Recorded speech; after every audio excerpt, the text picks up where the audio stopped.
Hi, and welcome to the Red Tunic Podcast, a podcast where I look to rediscover what makes gaming fun and enjoyable by having positive conversations with those related to the industry.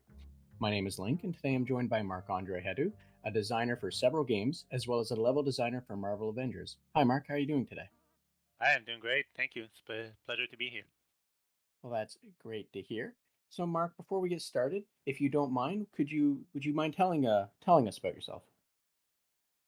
Yeah, for sure. I'm currently level designer. I've been level designer in the game industry for about 10, 12 years, something like that. Um, I've started with mobile games. I did some testing, and then I did some developing in mobile games where I changed the the title changed multiple times, but it ended up always being something closer to level design. Um, Released about a title a year for 6, 7 years, and then I joined AAA industry. Worked a bit on Marvel Avengers. Did a bunch of story missions that were a lot of fun, and then I jumped for a short while on Guardians of the Galaxy. That is releasing soon, I think. And then last year I joined Reflector, which is a small Montreal studio. And Uh, sorry, I didn't mean to cut you off there. no, Please that's it. continue. That's all term of career. I'd say like I apart from that I'm a gamer. I'm a role player, and yeah, I'm geek all the way. Well, that's great to hear. And you saying you're a geek all the way. I imagine getting the chance to work on even in some part Marvel Avengers and the Guardians game. That must have been kind of a dream come true. For me, it definitely would have been. Yeah, it was pretty amazing. There have been a lot of great moments, a lot of moments where I was actually surprised. We were in contact with Marvel from time to time, and just showing comic writers, the people that wrote Hulk's comic, showing them a cool sequence that I designed of Hulk jumping on a thing, and them saying they liked it. It was just like phenomenal, an experience I didn't live anywhere else in the industry so far. Yeah, and that would I think would be like high praise kind of coming from the people that are spending most of their time drawing or thinking or writing or what have you, the comics themselves to for them to see it brought to life and say they like it. Like I can't think of any higher praise uh than that really, you know? Yep, I agree. I mean, in the end, we try. That's the trick with intellectual property that you jump on. You try to follow kind of the heart of what was written before, and you try to make something great with those old ideas, make something kind of new, but inspired by it. And it's always cool to see the people behind the original ideas appreciate. And definitely. So I am just going to jump right in here. I haven't spoken to anyone that specifically focuses on level design before.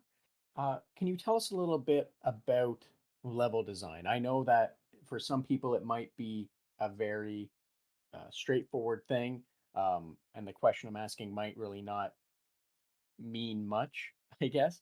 But if you don't mind, can you just sort of explain what level design is and what it is about it that you enjoy? Yes. Well, just as a piece of background, I come from studies in architecture. I always thought that what I wanted to do because I was making plans and maps and just like on paper, just drawing maps and things. And I thought what I wanted to do was doing a floor plan, and what I wanted to do was just to build a house or something like that. But in the end, what I really wanted to do was to craft experience. For me, level design is is first and foremost about thinking and designing what the player will experience step by step in terms of what will he discover in the environment, what kind of challenge awaits him or her, what kind of uh, difficulty spikes, or what kind of places he goes. And then after that, it is about making the actual floor plan, making the maps and things like that. Um, So yeah, And apart from that, I mean, it's a tricky thing to talk about level design. It's part narrative. You basically try to tell a mini story in the environment. It's part environment art, trying to dress up the scenes the way you see them, at least before the artist comes with a way better vision, way more detailed vision. It is part psychology, trying to think what will be fun, what will be challenging, what will be terrifying, depending on the emotion you want to bring forward. Um, but in the end, it's really about crafting an experience, I think. that's really neat to hear. I had never thought about it from the aspect of, crafting an experience or having to plan out, I guess you would say, what the player's going to experience, what they're going to walk into, how they're going to navigate the room or what they might find. So that's really interesting as well to know that you came from as you said, like the architect kind of background in designing actual buildings and transitioning into level design because that's what you enjoyed. Do you think that's a common thing, or do you think, that's uh, maybe a little, you might be in the minority of that? Um, it's a good question. I don't think it's a majority of people that do that transition, but I think it's a very natural one. Um, I mean, you're already thinking about plans and already thinking about spaces, the kind of environment that the people are going to walk into. That you just have to do the bridge between using physics and gravity, which are so constraining, and just jumping into the wild possibilities of video game. Um, I I suppose that most background, whether they be interior designing, whether they be like some kind of architectures or anything like that, might be a good stepping stone, a first stepping stone to get into level design. And that makes perfect sense what you said, because it kind of is just a very close step from designing an actual building, actual rooms and such, to being able to kind of, without the constraint of actual physics, being able to then design a level, design like a room or a whole building or what have you. Um, like I said, without having to worry about whether or not it could physically or you know functionally work. Yep. Yeah, pretty much. And level design and environment art drag a lot of idea and concepts and bases in real world design, real world interior design, architecture, even exterior architecture for all the parks and whatnot. Um, I've been reading this amazing book recently. I tried to merge as much as those knowledge together. And there's this great book called An Architectural Approach to Level Design, which is just explain basically something that I always thought, which is we should use the principle of real world architecture and just bring them in our games to make them more real, to make the experience more real. I think that's a great philosophy or methodology to have, um, because this kind of branches into a question I wanted to ask you. Um, because when you approach it with real world architects and such, architecture design and such, I think you would avoid some of the things that people might notice, or I especially notice. And it's, when you get into a room that doesn't really have a proper entry or a proper exit. And I always wonder the mindset behind that. Um, for example, I can't think of the game off the top of my head, but when you're outside like a building and you break through a window or what have you, and you get into this room and there's no real door leading into this room. And it's one of those things where uh, in the game itself, it's like a set piece. So you're not supposed to spend much time in that room. But if you spend more than 3 seconds looking around, you immediately notice this is just a room on the side of a building with no door, no possible functional way that it could actually exist. Or if it did, um, one that architecture would the architect, sorry, would probably have a lot of questions about after the building was done. Right, right. Yeah, I think it goes. it goes two ways for these kind of things. First of all, um, if you do those kind of design and you expect the players to see it, then you expect the player to be confused by it, and then that is what you're trying to get out of it, because essentially you're saying, look, do you know the real world? You look how a room should look. This room does not look normal, and I'm going to make you feel it without telling you that it's not normal. Um, that could be really cool, but yeah, most of the time it's an oversight. I agree entirely. It's not easy to put the time into trying to make the environment having sense constantly. Yeah, it's easy to point out the door that is absent to go in a room, but then you have things like, well, there's no light in this room. There's light coming out from outside, but there's no light at all. Or this place should be dark and it's lit up Hollywood shadow style. Um, it's a fair balance to try to make the place believable, and then as just as little as needed, and then the rest of it focusing on what kind of emotion and what kind of experience you want to get to the player out of that room that he barged in through the window. That's a very good point to make, one that I never really considered, being, especially being from the side where I'm just consuming the product. So it's um, not really something that I would, focus on putting my mindset into to see it from the other side. But that's a really good point. So thank you for bringing that up. Pleasure. Now, Mark, I am curious, how did you get into you did touch on this already, but how did you get into level design and, working on games? And based on your experience, do you have any advice for those that are seeking to maybe do the same thing with, get into doing level design or what have you? Hmm. Um, I started, well, like I touched on just a bit.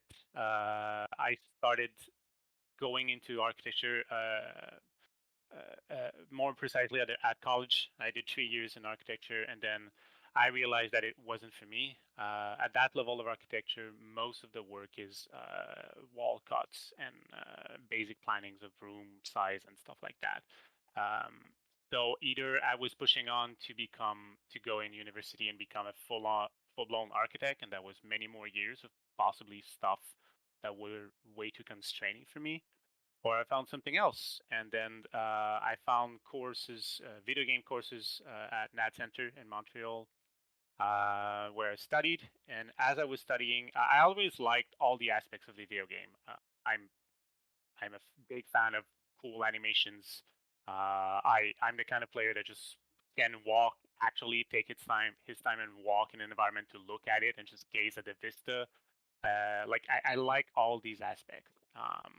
But my I feel like my goal was always to push for more like a question about what is the gameplay, what do we want the player to live to experience. So gradually I shifted towards specializing into level design and game design, which were kind of the same branch where I was at school.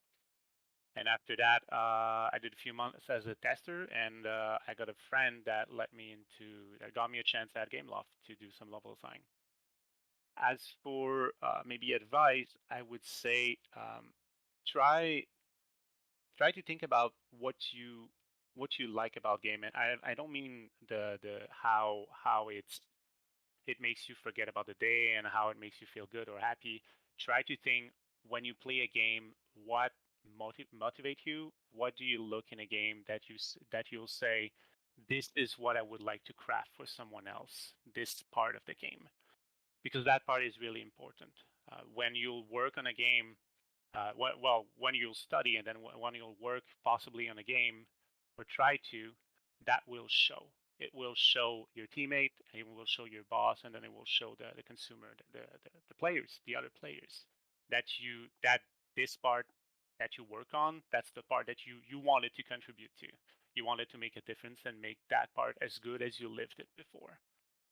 So specialized, but mainly specialized in what you love about a game. You know. And thank you for that advice. And that, I think that makes sense. like if you enjoy a certain aspect of it, you shouldn't be afraid to maybe focus your attention there to try and do the best in that way that you can.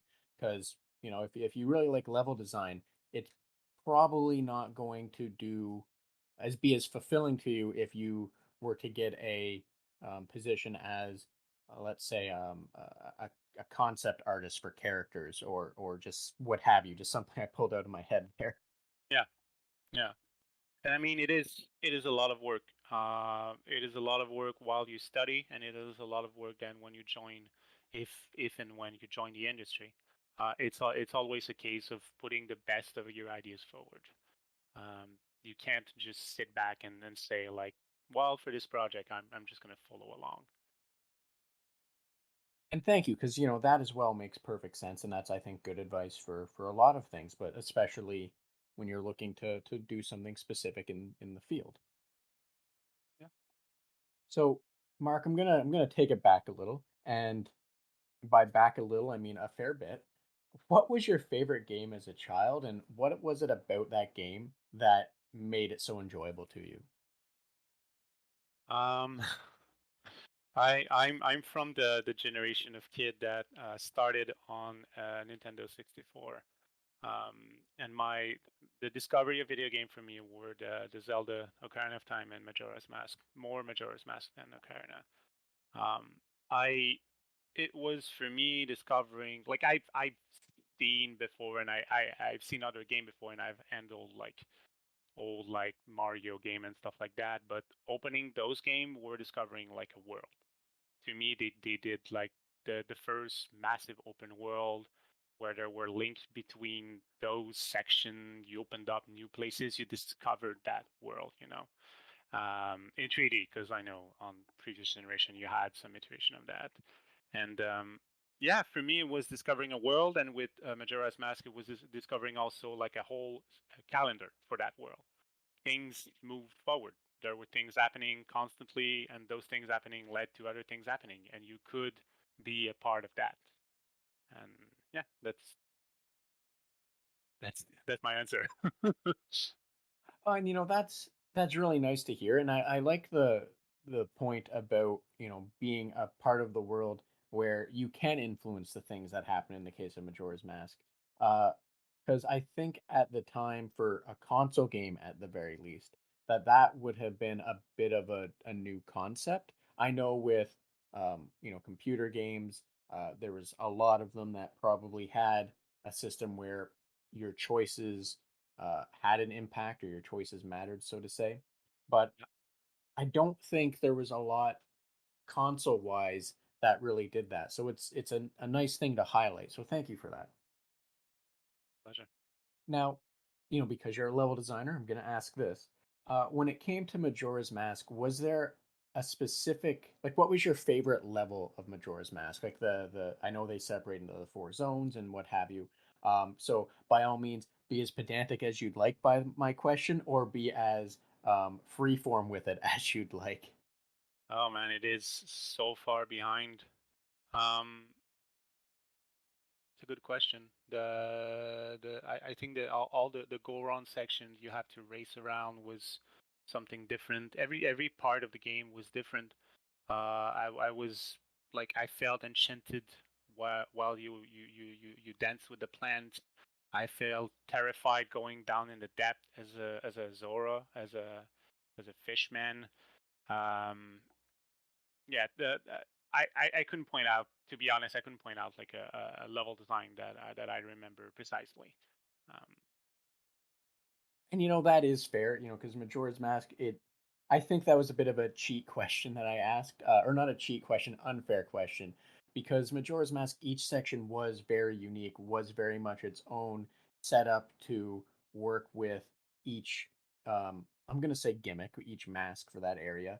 yeah, I think probably the and I don't mean this in a negative way, too much of a negative way. I think the weakest one in my mind would have been the um the the one that didn't really have a gimmick until the boss fight where you turned into a giant, right? yeah, Um, but I think at the same time, to say that kind of also in my, saying that now out loud makes me realize kind of ignoring what the core gameplay of Zelda was as Link. So, um, or as human Link, right? So I think it's what I just said there is even incredibly unfair to do because it, as I said, it just ignored the fact that you're playing as Link instead of one of the other uh, Mhm. I feel entities. Yeah, I feel at the same time it was part of the fantasy to like struggle and then sometime manage to get the master sword or the powerful mask that made the difference, and you could just be this superpower being for a moment, or at least having the tool to rival with whatever giant monsters you would face. Kind of like the last boss is kind of like the same. You can either fight him with basic set and be just like the unsung hero, just like the hero with a metal sword, or you can finish the game 100% and get the superpower and then just be like this super powerful hero that got everything and then can win, easily. It was Yeah, interesting to have those options, those multiple paths, I'd say. yeah, definitely, especially with, the game, the way it was designed, it's that was a nice touch for it. And completely in I want to say completely in theme Hmm. because some games, the final weapon or the overpowered end weapon, I guess you'd say, isn't always thematical. However, with Majora's Mask, it 100% was because it was a culmination of doing everything and trying your best to help everyone, you know? Yeah, and it was at the same time it brought theme like death and mourning and just depression and just like it brought really hard theme for a kid to try to tackle for the first time, so yeah, it was a tricky beast, I'd say. Yes, and you touched on you touched on what I think makes Majora's Mask such a memorable game.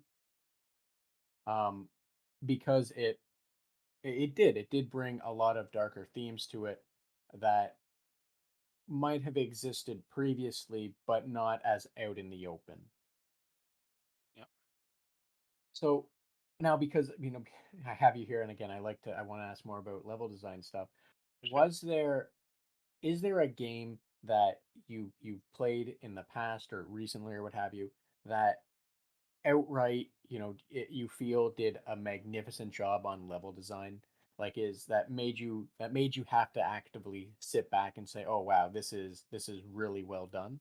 And what game would that be if it does exist? Oh, that's a good question. um I think it's going to sound strange because it is very much open world, and they're this. Most of the time, people think level design and they think like straight ahead. There's a path, there's cool jump and things like that. But I'd have to say Divinity 2 Original Sin. Um, it had this capacity of having a giant map uh, in which you would have a small marketplace. You would have a few hidden collectible chests, dungeons. You would have trap, labyrinth, and maze, and then you would have combat spaces all together in the same map, in which you just had to explore. You just had to roam around, try to use whatever the boots of teleportation or the secret passage you could open now, and you could find that behind the merchant there is a chest that has some letters for him or whatever, like has some loot. Um, and playing it, I couldn't stop just trying to figure out absolutely everything that was on this map. And at the same time, the thing that I realized was crazy was that the game never made you feel like there was like an enemy right next to a merchant. Like there was something you could do that just like screwed up the whole map. So yeah, I'd have to say Divinity. And with you talking about it and thinking, yeah, I think you're right because Divinity 2 is a or Original Sin, Divinity 2 Original Sin. is a or you know what game I'm trying to say. Sorry, I'm just realizing there's a lot of Divinity games, and anyway. Mhm. Um, but what you're saying is I didn't think on that in the past when I played it, but I think you're absolutely correct. And there are a lot of things that you can do in that game that have impacts based on, just like the map, for example. Like uh I believe it was the after you get out of the first zone, the prison island or what have you, the second island or whatnot, there's one or two trolls that have a bridge, and you can take the long way around, or you can fight them, or you can bargain with them, or you can do a few other things. But giving designing the map in such a way that if you do take the long way around, you're going to find some other interesting things to do, or things that you would otherwise miss, or even trying to negotiate and still take the bridge, you're still going to find some interesting things going, like no matter what path there's going to be interesting things. And I think you're absolutely correct in that is a mark of good design in general, because it's not presenting you with uh, a definite, this is the right way, this is the wrong way, or what have you, where you know each path or whatnot is going to be more or less somewhat equally weighted, so that way you don't feel that you are doing the wrong thing, or you don't feel let down because you didn't take the option. And at the same time, if you're a completionist, it doesn't really matter. You're going to go the long way around, and when you come back to the troll, you're going to do whatever you have to deal with it to take his path. But Uh, that is a good game to make note of. Um, because yeah, now think of it, it did do a lot of interesting things like that, where it just kept giving you, lots of options. yeah, agreed. And it's a lot of that. It is combat setup. You arrive in those combat setup. You can arrive 360 around. Well, most of the time you have like 3 or 4 opening to get in them, and you never feel like there was one good way to get into the combat. And as you fight the enemy, you never feel like there's a tight corner where you win if you were there. It's just it's smart. It's just smart. That's all it is. Yeah. And on that front as well, I will completely agree, because like you said, it's the getting into the fights, there's always the opportunity to cheese it a little, if you will, and kind of move your Yeah. characters around to be in a position, well, one person is about to instigate the fight, but at the same time, the combat scenarios or what have you, the set pieces and such, they're always designed in such an interesting way to really give you the free form to explore uh and to do things that maybe other games wouldn't really concern themselves with. Yeah. For sure. So, Mark, what makes gaming enjoyable to you? Oh, that's a good question. I think um, gaming for me is a way to kind of plunge into a bit of someone else's fantasy and to try a bit my own. One of the things I love the most about video game, and I play a lot of role playing games. I love those more than anything else, and it is to kind of like just plunge in that experience of trying to live something different, trying to live a different character, and yeah, forgetting about the real world for an hour or 2 hours, sometime more if I have time. I think video game have that power. They have the immersive power and the ability to engage with people. Um, I had this discussion with a friend recently where I said that every game makes you feel that you're part of it a lot more than any other medium. Even I mentioned a puzzle game like a Myst or something like that. A game like Myst makes you feel smart.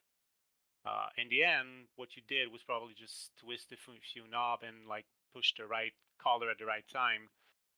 But when you finally manage to do the right pushing of color and the right twisting of knobs after 2 hours of trying to do so, you feel smart. The game made you feel smart. It's the same thing for a combat game. Makes people feel good about themselves. And role playing games, it makes you feel all the emotion. Makes you feel sad. Makes you feel terrified, in love for some people, and just yeah.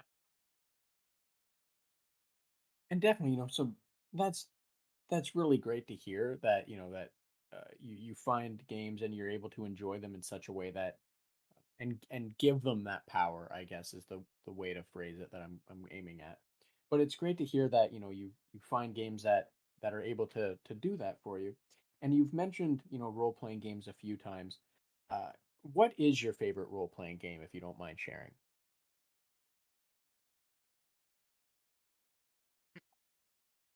Um, I think I'd have to give it to the good old Baldur's Gate.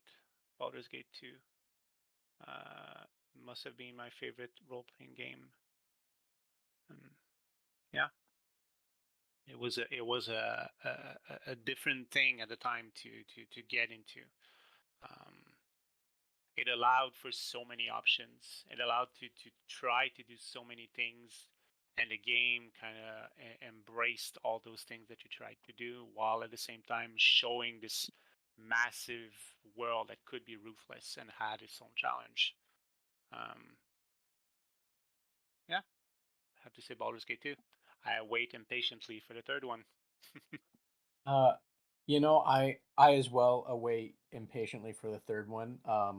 I don't think I have as fond memories of Baldur's Gate 1 or 2 as you may, but that's only because I haven't tried to go back to them in my older age. I personally tried playing them at a young age where I would not have been able to fully grasp the system or appreciate it.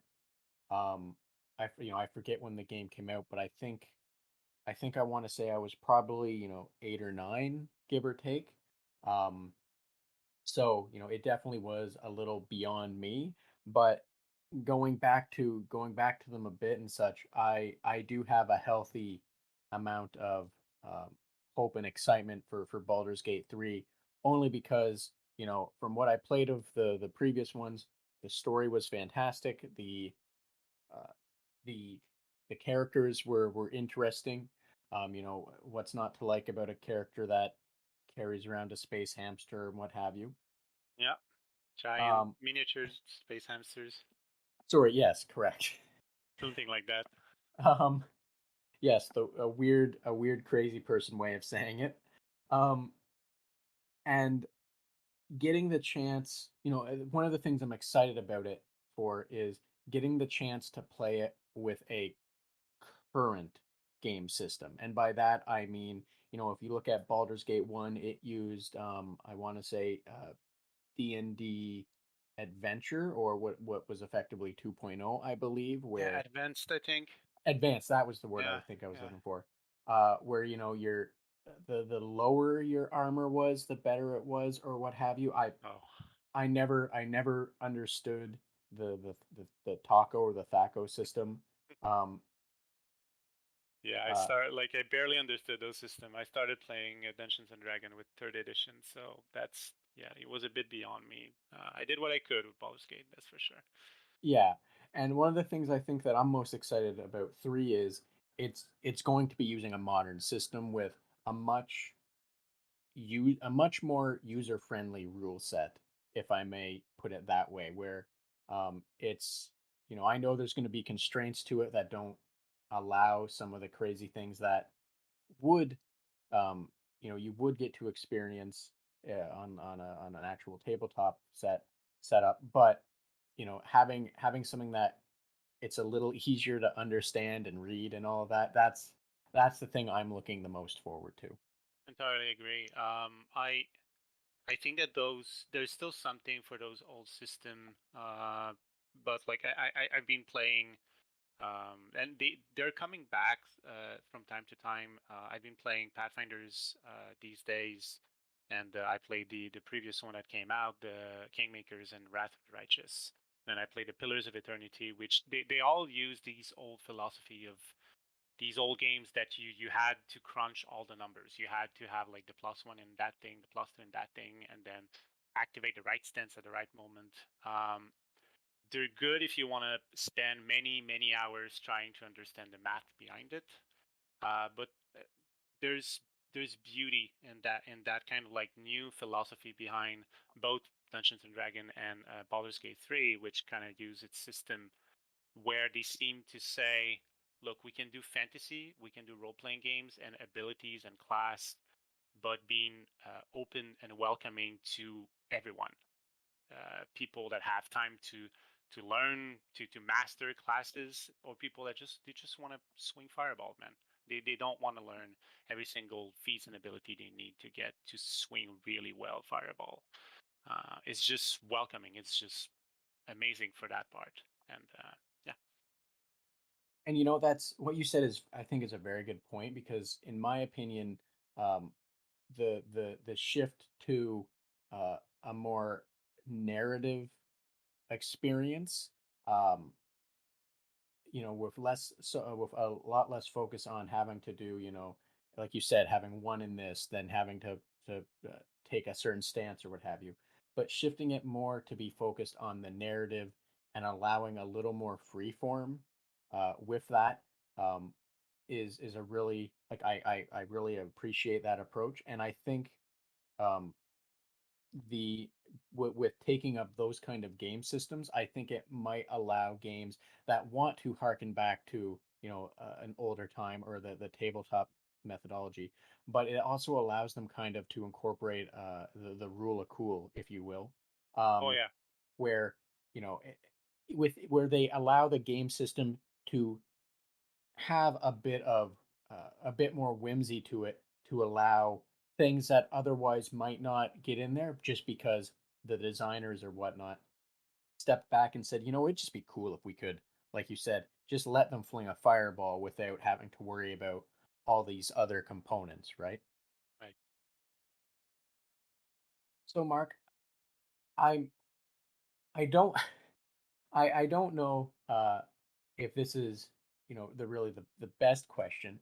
However, when it comes to level design, are there certain parts of it that you see other people do that kind of irk you, that stand out a lot? And I full well know asking this is just going to make me aware of them and potentially make me hone in on them as well. But I I I want to ask that, and afterwards I'll ask a more positive question. There's um there's a few tools for narrative, most of the time for narrative purpose, that are used in level design that are that feel painful, and some player won't understand why until they really started paying attention. Things like we call it backtracking. Um, Standing you at the depth at the 20th floor of a dungeon to go grab a magical sword or something, and then having you walk all the way back out. Um, in terms of level design, that serves no purpose unless you plan the whole thing about on the way back something happened. Um, Good thing is most game nowadays try to avoid that. Most game are able to do some cool loop where you arrive at the end of the dungeon and there's an opening to the entrance or something like that. So backtracking is a good one. Um, Forcing behaviors on the player. That's yeah, yeah. Forcing behavior. I'd say forcing the player character to walk. Just because either we don't want them to arrive too fast at the end because we want the level to be longer, or we want to really pressure the player into spending time at a place or with a character or something like that. A lot of players want to run through a game, and I don't mind it. Sure, let them do it. If a player wants to skip all the cutscenes because they just want to swing fireballs again, Just let them swing fireballs. They don't want to watch cutscenes. Let them skip them. If they want to run through a level, let them run through the level. Um, yeah, there's this tendency sometimes to try to push forward this idea of, well, I'm the developer, so the way that I would play the game or the way that I imagine playing the game is the only way this game should be played. And I don't think it's always the best way of seeing this.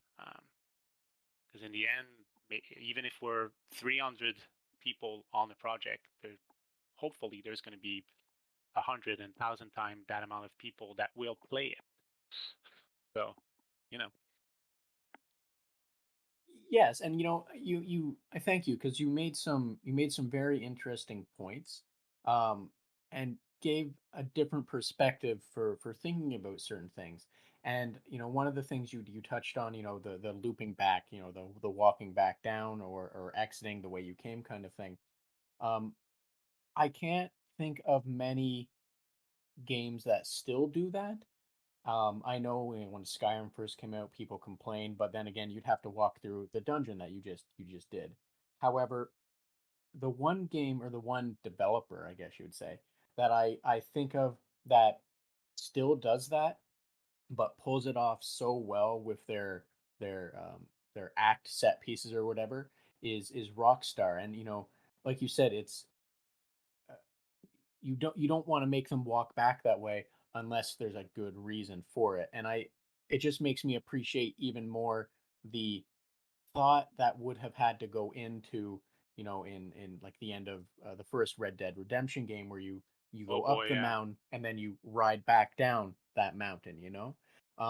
And I had never thought about what you had said, like I never thought from that perspective, but you're absolutely correct that it's when you do it intentionally, you should do it intentionally with such a way that you are delivering something to the person to experience.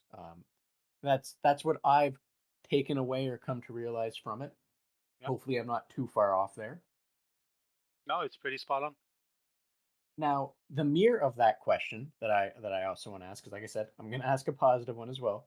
Are there certain things about level design that you see games do, and you instantly appreciate what they're doing or appreciate what they're trying to do?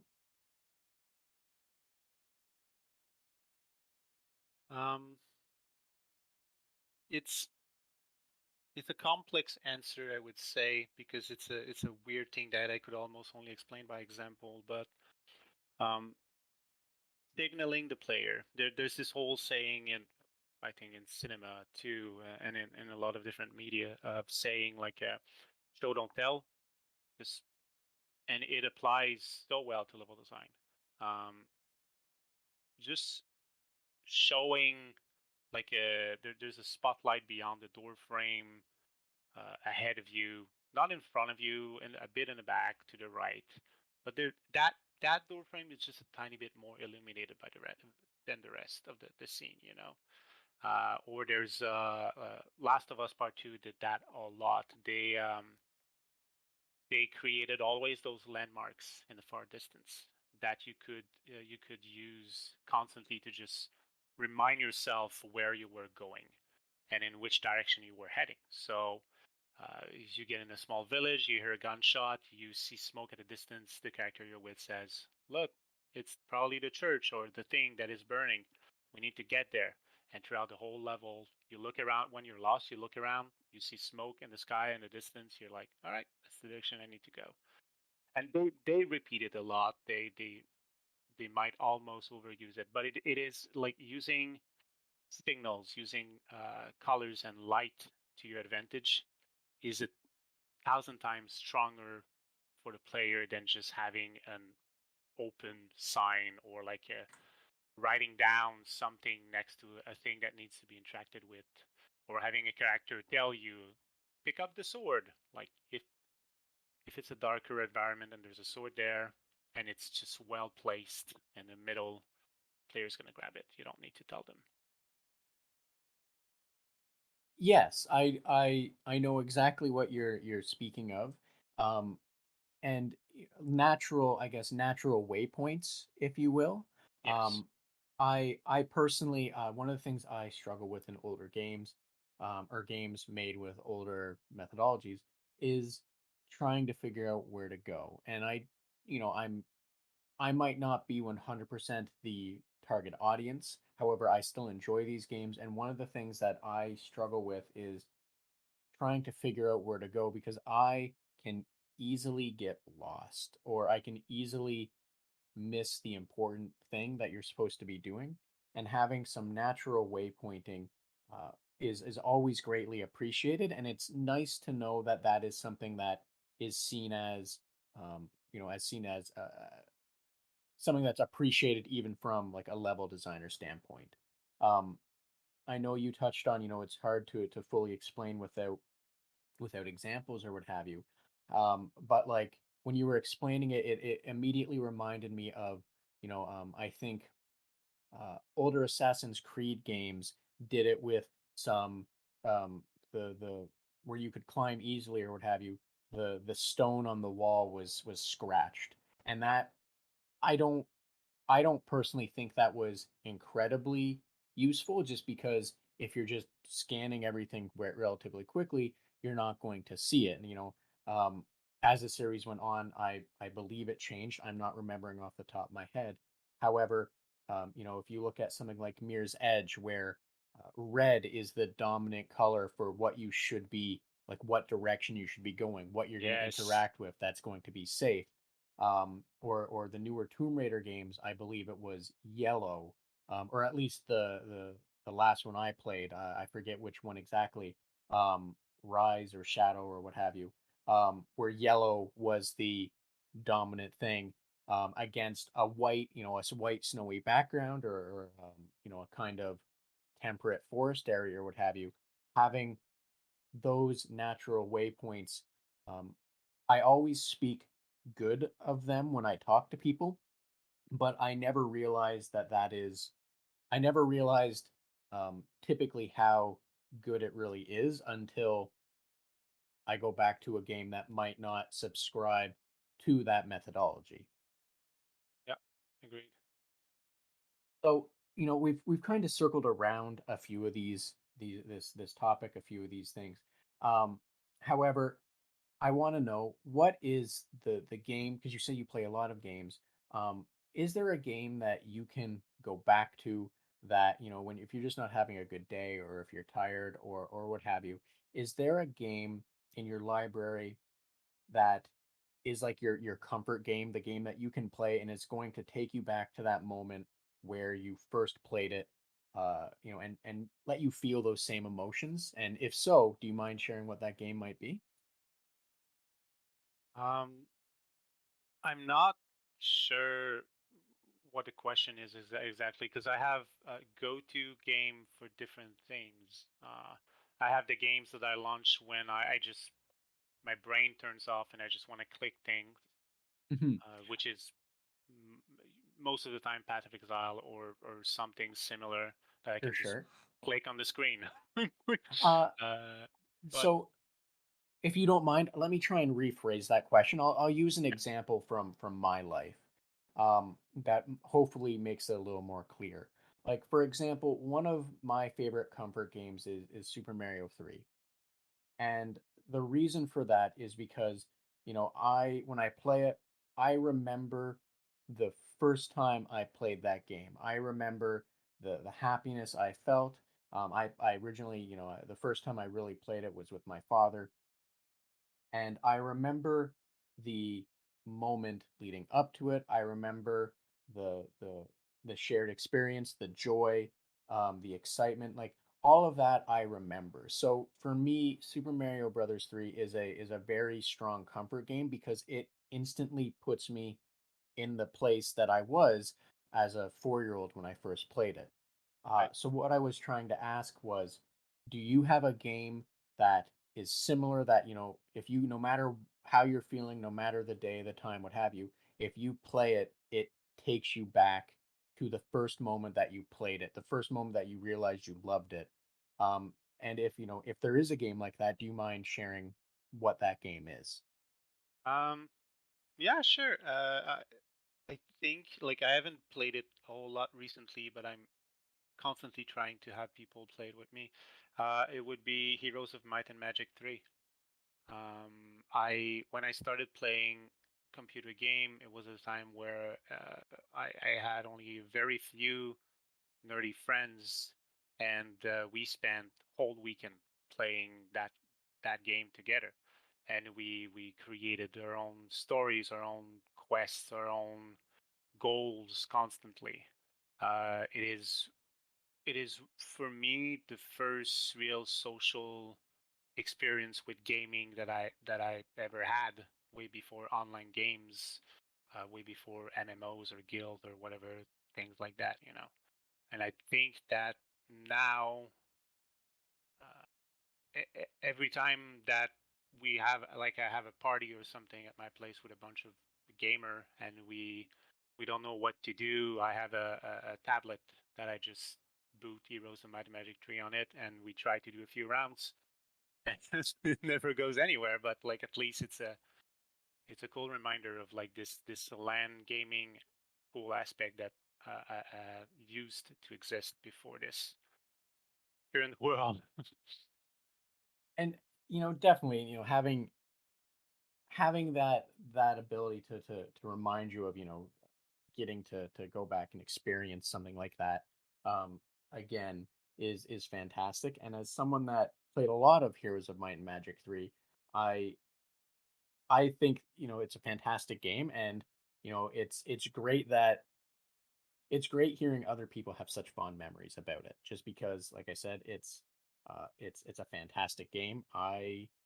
Um I really enjoyed the first three, but the third one especially. So, it's great to hear such, that it holds that kind of place in your heart, if I may put it that way. Yeah, thank you.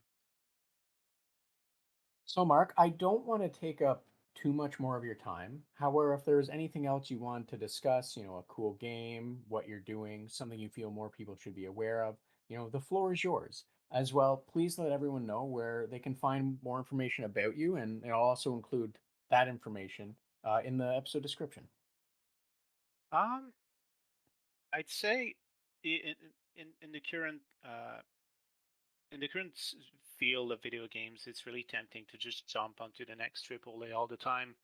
But there's a lot of amazing indie games, and some of them are someone's or a small team of a few people's dream that they developed. Most of them crazy original ideas, and some of them with systems you would never see in any big AAA. I'd recommend looking around and trying maybe to search for games that fits kind of the same general style that you as a player would play, but maybe would be more of an indie origin and try a different style. If needed, looks at review and things like that. There's always those. Because I think we were arriving in the industry at a point where some of the greatest ideas are being developed by a very small team, if not one person somewhere, and they just wait for players to discover them. I sure have found some amazing small games that I was surprised of the depth they had. Um, but yeah, that's what I would say.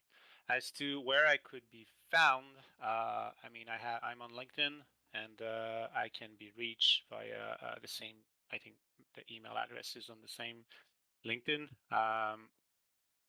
I'd say I'm eager for future announcement of the game I'm working on. I'm happy to be on the project from a Montreal studio. Now there'll be more coming up. That And is it. and thank you for that. And um, is there any specific indie game that you feel people should be more aware of? Because I personally, I really like indie games. I really like, um, you touched on the same topics that I typically do when I'm telling people about them. So is there a specific indie game that you think people might want to take a look at, that you are either excitedly awaiting, or one that you've enjoyed? Um, I was surprised and amazed by Kenshi, which is Mm. a small open world game I would highly recommend. I mean, on the top of my head, there's I don't want to name things that people will be like, well, that's not so indie. There's Outward, which is great. It's an adventure, kind of role playing games that don't hold the end of the player. Um, yeah, that those are the two name drop I think I can do right now. I'd mention maybe Disco Elysium, but I'm not sure how much of an indie game it is. But it is an amazing experience. So Awesome. Well, thank you for that, Mark. I hopefully, um, people if they're listening, they might hear one of those and go look into it. And I'm not going to split hairs over what is and what isn't indie. So we'll just call Disco Elysium an indie game and wash our hands of it. How's that sound? all right, for sure. Now, Mark, if there isn't anything else that you wanted to discuss or wanted to touch on, I will let you get on with your evening and enjoy the rest of it. Well, thanks a lot. It's been a pleasure. Yeah, it's definitely thank you so much for making the time to talk with me. It was greatly appreciated that you did. And obviously the pleasure is all mine is really what I'm trying to say there. I loved it too, for sure. Awesome. Well, thank you so much.